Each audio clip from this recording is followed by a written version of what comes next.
네, 안녕하세요. 네, 옛말에 가장 뛰어난 이 말씀 나누기 담당자는 이 설 연휴가 끼어 있는 주일에 말씀을 짧게 나누는 자다 하는 말이 있는데요. 네, 그래서 아멘 나왔습니다. 그래서 오늘 짧게 말씀 나누겠다고 약속드립니다. 예, 지난달에 정의와 평화가 함께하는 일은 너무 어렵지만 예수님은 사랑을 통해서 그 화해의 해법을 찾으려고 하셨다는 그 말씀을 나누었습니다. 그러나 이 사랑이라는 것은 당시에 아주 낯선 해법이었습니다. 이 복음서 전체에서 예수님은 사랑을 가르치시려다 이 많은 이들에게 공격을 당하게 됩니다. 그 중에 이 대표적인 사건은 율법학자들의 공격입니다. 율법학자들은 당시에 힘이 아주 센 사람들이었습니다. 이 당시 유대 사회는 이 로마의 식민지였는데요.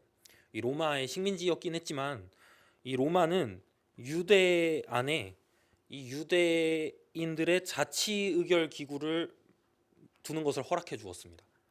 그래서 유대에는 자치 의결 기구가 있었는데 그들의 최고 의결 기구 내에는 이 율법학자들과 종교 지도자들이 있었습니다. 그러니까 그들은 일정 수준의 정치적인 권위도 가지고 있었고 하나님의 뜻이 무엇인지 해석하는 권위도 가지고 있었습니다. 그런데 예수님의 이 독특한 이 사랑의 가르침, 예수님의 이 사랑의 율법 해석은 당시에 너무 영향력이 강해서 이제 그 당시에 힘을 쥐고 있던 이제 율법학자들은 예수님을 견제해야겠다고 느꼈습니다. 이 당시 유대 공동체에서 어떤 것이 진리로 받아들여지는 조건은 이 율법을 따르는 것인데요. 율법이라는 것은 우리도 가지고 있는 성경에 있는 모세오경을 뜻합니다. 그런데 이 법이라는 것은 이 그 법을 해석하는 힘을 누가 갖고 있느냐에 따라 이 전혀 정의롭지 못한 결과를 이끌어내기도 합니다. 우리 성경에도 있는 이 모세오경의 이 레위기 20장 10절을 보면 이 간음한 사람을 남녀 모두 죽이라는 율법이 있습니다. 그리고 신명기 22장을 보면 이제 혼인 계약을 깨고 같이 자는 남녀를 발견하면 모두 성문으로 끌어내서 이 돌로 치라는 내용이 있습니다. 그러니 이 음행한 자를 심판하는 것은 당시의 유대 공동체에서 율법에 따르면 옳은 일이었습니다. 오늘 성경 본문에서는 이 율법학자들이 음행하다가 붙잡힌 이 여자를 끌고 와서 이제 예수님께 이 시험하는 장면이 나옵니다. 율법학자들이 예수님께 이렇게 묻습니다. 율법에 따르면 이 여자를 돌로 치라고 나오는데 예수님은 어떻게 말씀하시겠습니까? 과연 레위기 20장과 신명기 22장을 보면 율법에는 간음한 남녀 모두를 죽이라고 써져 있습니다. 그런데 이 율법에 따르면 남녀 모두를 죽이라고 이 두 번이나 써져 있는데 이 오늘 읽으신 본문을 보면 이 남자는 어디로 도망을 갔는지 이들이 풀어준 것인지 놓아준 것인지 남자는 없고 여자만 잡혀와 있습니다. 여기서 일단 율법을 지키기 위해서 이 끌려온 여자를 이 돌로 치는 게 이 정의를 실현하는 일인지 의심하게 됩니다. 이번 2월 2일에 이 경찰에서 세종 호텔에 복직을 요구하며 농성하고 있는 이 시민과 해고 노동자들을 업무 방해 혐의로 체포했습니다. 영업 중인 이 호텔 로비에서 이 농성을 하는 것은 재산권의 침해나 업무 방해라는 이 불법의 혐의를 받는 일입니다. 그런데 애초에 이들 세종호텔의 노동자들이 농성을 하는 이유는 훨씬 더 이전에 일어난 부당한 해고에 의한 것이었습니다. 회사가 경영상의 이유로 노동자들을 해고했다고 하지만 이 실질적으로는 노조 활동을 억제하기 위한 보복성 해고라는 해석을 받고 있습니다. 이 노조 활동, 이 헌법 21조에 따르면 이 집회권은 법으로 보장되는 아주 중요한 자유의 법인 것입니다. 사측에서 노조를 검열하거나 보복하는 것은 헌법에 명시된 자유를 침해하는 불법 행위라고 할 수 있습니다. 불법을 행한 자가 처벌받아야 마땅하다는 것은 누가 어떻게 법을 어겼느냐를 두고 또 그 법을 해석하는 권한이 누구에게 있느냐를 두고 첨예하게 대립할 수 있는 문제인 것입니다. 어떤 사람들은 노동자들이 불법 농성을 했다고 비난하는 사람들이 있습니다. 그러나 노동자의 편에서 본다면 회사가 아주 중대한 집회의 자유를 침해하는 보복성 불법 해고를 한 것입니다. 그러나 이 힘이 약한 사람들은 아주 과거의 시대부터 지금에 이르기까지 이 법의 해석에서 소외되거나 이 법이 불리하게 적용되는 것을 볼 수 있습니다. 모세오경에 있는 율법을 그대로 따르려면 남자와 여자를 함께 죽여야 됩니다. 그러나 여자만 끌려와서 이 여자를 죽이는 것이 옳은지 아닌지의 이 시험을 받는 것에서 볼 수 있듯이 이 시스템은 법을 지키겠다는 명목으로 강자에게는 법을 비켜갈 수 있는 상황을 쉽게 마련해주고 이 힘이 없는 자에게는 엄청난 엄정한 잣대를 들이미는 일이 많습니다.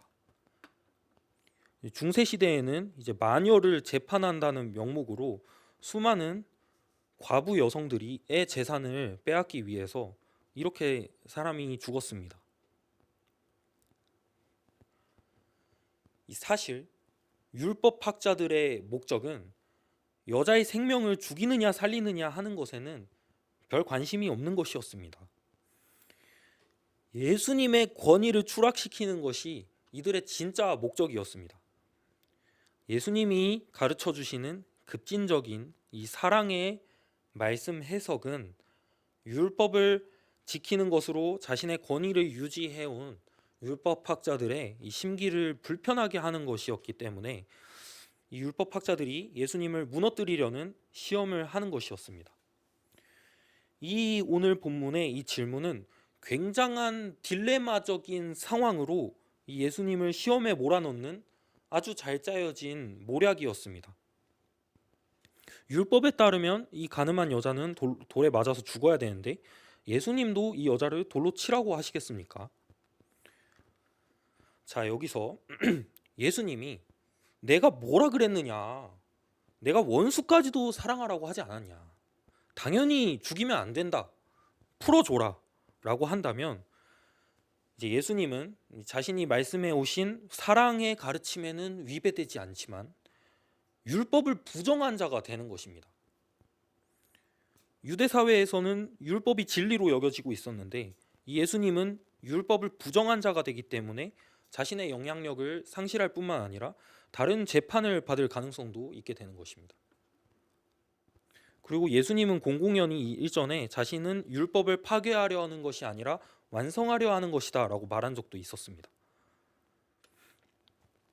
자, 반대로 율법을 따라 여자를 돌로 쳐라, 그럼 율법에 있는 대로 해라 라고 한다면 이제 율법은 수호하게 되지만 사람을 돌로 치라고 했으니 이제 예수님은 사랑의 가르침을 포기한 자가 되는 것입니다. 이러지도 저러지도 못하는 상황, 우리는 이런 상황을 딜레마라고 하는데요. 지난달에 제가 나눴던 정의가 지켜지면 평화를 희생하게 되는 상황, 평화를 지키면 정의가 희생되는 상황도 이와 마찬가지의 딜레마입니다. 예수님을 따라서 높은 수준의 사랑을 추구하게 된다면 누구든지 이런 딜레마적인 상황에 봉착하게 되어 있습니다.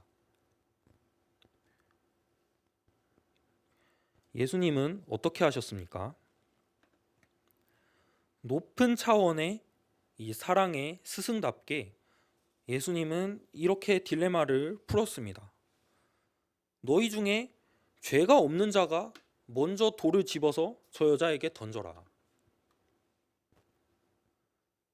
죄가 없는 자가 가장 먼저 돌을 들어서 던지라고 하자 감히 아무도 돌을 들지 못하고 자기 자리를 떠났습니다. 이렇게 해서 예수님은 율법을 어긴 자가 되지도 않고 잡혀온 여자의 생명도 지켰습니다. 우리도 예수님처럼 높은 단계의 사랑을 추구하게 된다면 반드시 이런 딜레마적인 상황에 마주할 수 있습니다.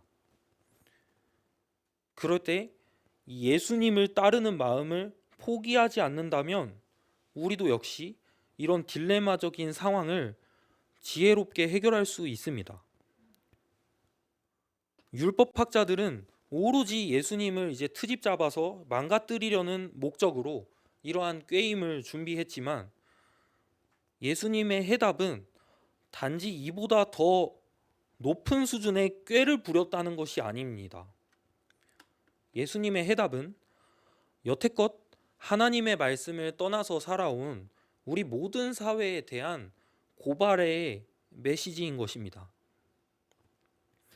모든 사람이 다 죄를 짓지만 지금 이 여자를 둘러싸고 있는 모든 사람이 다 죄를 지었지만 어떤 사람은 그 죄 때문에 생명을 심판받게 되고 어떤 사람은 생명을 심판하는 권한을 쥐고 있습니다.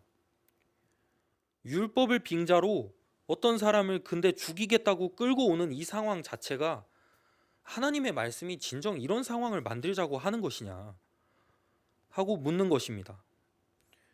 너희 중에 죄 없는 자가 가장 먼저 돌을 들라는 뜻은 자신은 남을 심판할 수 있는 심판의 해석권을 가지고 안전하게 서 있다고 착각하는 사람들의 그 안전한 위치를 흔드는 것입니다.